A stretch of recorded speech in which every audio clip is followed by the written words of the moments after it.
Hello, everyone. It has been 3 years since we experienced the services of Holy Week together. Not since 2019. In 2020, we were on lockdown, and then last year in 2021, we had our first in-person worship service together, but not until Easter Sunday. Do you remember those days and weeks of lockdown? Being unable to gather together for worship, worshiping online for months. What a privilege it is to be able to gather in person.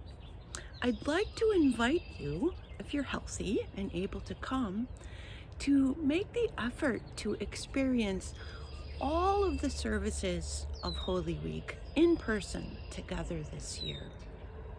The whole enchilada.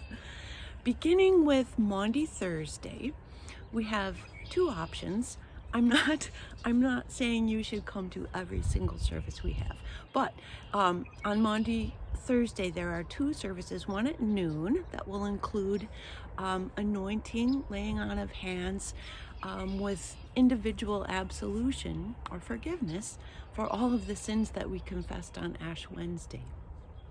Of course, Holy Communion, and that service will be followed by a soup luncheon.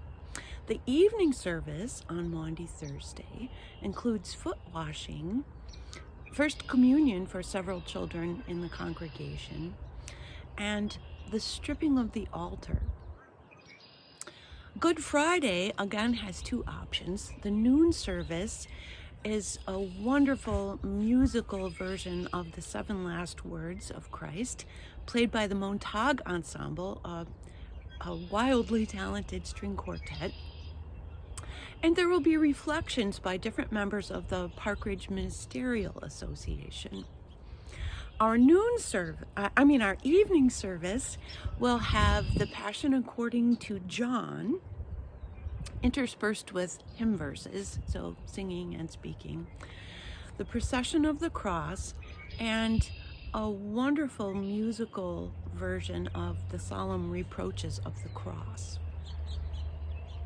Then on Saturday, it's the Easter Vigil, which begins outside with the lighting of the new fire and the lighting of the Paschal candle. Then we move into the atrium for Old Testament storytelling, followed by affirmation of baptism, and then we all process into the sanctuary, which is decorated for Easter with lilies and the unveiling of the cross, which is such a powerful moment as we sing, "This is the feast of victory for our God." And then, of course, Easter Sunday with a small choir this year, and a string quartet, some brass, a harp, and timpani. And the Easter breakfast has returned between services. So many reasons to want to do all of these services at St. Luke's.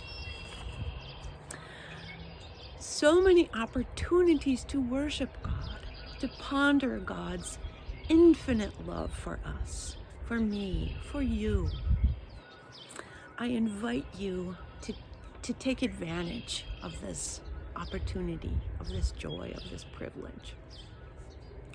What language shall I borrow to thank thee, dearest friend, for this thy dying sorrow, thy pity without end? Oh, make me thine forever, and should I fainting be, Lord, let me never, never outlive